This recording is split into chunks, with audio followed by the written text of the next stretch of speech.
பரந்தூர் பசுமைவெளி விமான நிலைய திட்டம் கைவிடுவதாக முதலமைச்சர் விஜய் அறிவித்துள்ளார். இந்த அறிவிப்பை பரந்தூர் கிராம மக்கள் வரவேற்று பட்டாசு வெடித்தும் இனிப்புகள் வழங்கியும் கொண்டாடினர். 1000 நாட்களுக்கு மேல் தொடர்ந்து போராடி தங்களுடைய கிராமங்களை மீட்டெடுத்தது குறித்து இந்த தொகுப்பில் பார்க்கலாம். சென்னை மீனம்பாக்கம் விமான நிலையம் ஆண்டுக்கு சுமார் 3 கோடி பயணிகளை கையாளும் திறனுடன் செயல்பட்டு வருகிறது.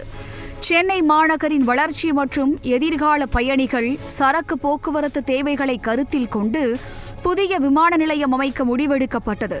இதற்காக காஞ்சிபுரம் மாவட்டம் பரந்தூரில் 5746 ஏக்கர் நிலத்தை கையகப்படுத்தி விமான நிலையம் அமைக்க கடந்த 2023ஆம் ஆண்டு திமுக அரசு நடவடிக்கை மேற்கொண்டது.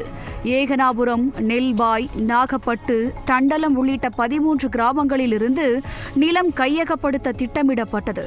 இதற்காக நில உரிமையாளர்களுக்கு இழப்பீடு வழங்க 1822 கோடி ரூபாய்க்கு மேல் நிதி ஒதுக்கப்பட்டது.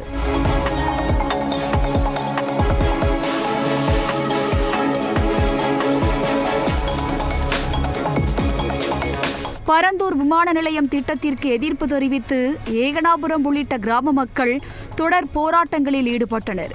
1000 நாட்களுக்கு மேலாக நீடித்த போராட்டத்தில் விவசாய நிலங்களையும் குடியிருப்புகளையும் பாதுகாக்க வேண்டும் என மக்கள் வலியுறுத்தினர். இதற்கிடையில் விவசாயிகளிடமிருந்து நிலங்கள் கையகப்படுத்தப்பட்டன. இந்த போராட்டத்திற்கு பல்வேறு அரசியல் கட்சிகள் ஆதரவு தெரிவித்தன. இந்த சூழலில் கடந்த 2025ஆம் ஆண்டு ஜனவரி 20ஆம் தேதி ஏகனாபுரம் சென்ற விஜய் மக்களின் நிலங்களையும் வாழ்வாதாரத்தையும் பாதிக்கும் இந்த திட்டத்திற்கு எதிராக குரல் கொடுத்தார். மீண்டும் ஏகனாபுரம் ஊருக்குள்ள நான் வரேன் என்று உறுதியளித்து பேசியிருந்தார்.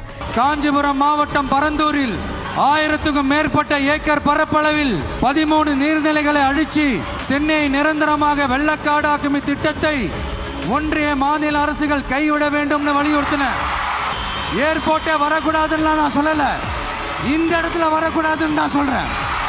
இந்நிலையில் முதலமைச்சர் விஜய் தலைமையிலான தாவேக அரசு ஆட்சிக்கு வந்த பிறகு பரந்தூர் விமான நிலைய திட்டத்தை தொடருமா ரத்து செய்யுமா என்று எதிர்பார்ப்பு எழுந்தது. 3 மாத ஆட்சிக்கு பிறகு பரந்தூர் விமான நிலைய திட்டம் கைவிடுவதாக முதலமைச்சர் விஜய் அறிவித்தார். ஏற்கனவே நான் உறுதி அளித்தவாறு பரந்தூரில் புதிய விமான நிலையம் அமைக்க மேற்கொண்ட நடவடிக்கைகள் இந்த அரசால் கைவிடப்படும். இதன் மூலம் தேர்தலுக்கு முன்பாக மக்களுக்கு கொடுத்த உறுதியை நிறைவேற்றியுள்ளார். தங்களது நீண்டகால போராட்டத்திற்கு தீர்வு கிடைத்துள்ளதாக கூறி பரந்தூர் மக்கள் கொண்டாடி வருகின்றனர்.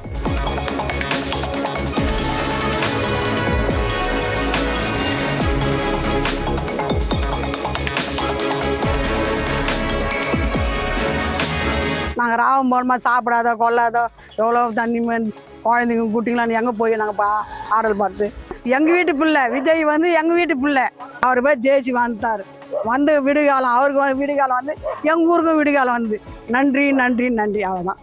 விமான நிலையத்திற்காக ஏற்கனவே நிலம் வழங்கியவர்களின் நிலங்களை மீண்டும் அவர்களிடம் ஒப்படைக்க வேண்டும் என்றும் விவசாயத்திற்கும் நிலத்தடி நீருக்கும் பாதிப்பு ஏற்படாத வகையில் அப்பகுதியில் தொழிற்பூங்கா அமைக்க வேண்டும் என்றும் பரந்தூர் திட்ட எதிர்ப்பு குழுவினர் கோரிக்கை விடுத்துள்ளனர்.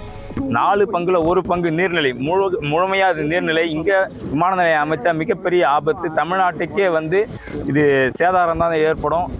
சென்னையே அழியக்கூடிய அபாயம் இருக்குன்னு எடுத்து சொல்லி புரிய வச்சோம். கட்டாயமாக நம்ம ஆட்சி கட்டலில் உட்காருவோம். நம்ம இந்த திட்டத்தை ரத்து செய்வோன்றதை எங்களுக்கு வாக்குறுதியாக கொடுத்துட்டு போனார். அந்த வாக்குறுதியை நிறைவேற்றிருக்கிறாரு. அதே நேரத்தில் இந்த அறிவிப்புக்கு அரசியல் கட்சியினர் கடும் எதிர்ப்பை தெரிவித்து வருகின்றனர். விவசாயிகள் பொதுமக்களின் வரவேற்புக்கு மத்தியில் மாற்று திட்டத்தை அரசு எப்படி முன்னெடுக்கப் போகிறது என்பதே அடுத்த எதிர்பார்ப்பாக உள்ளது.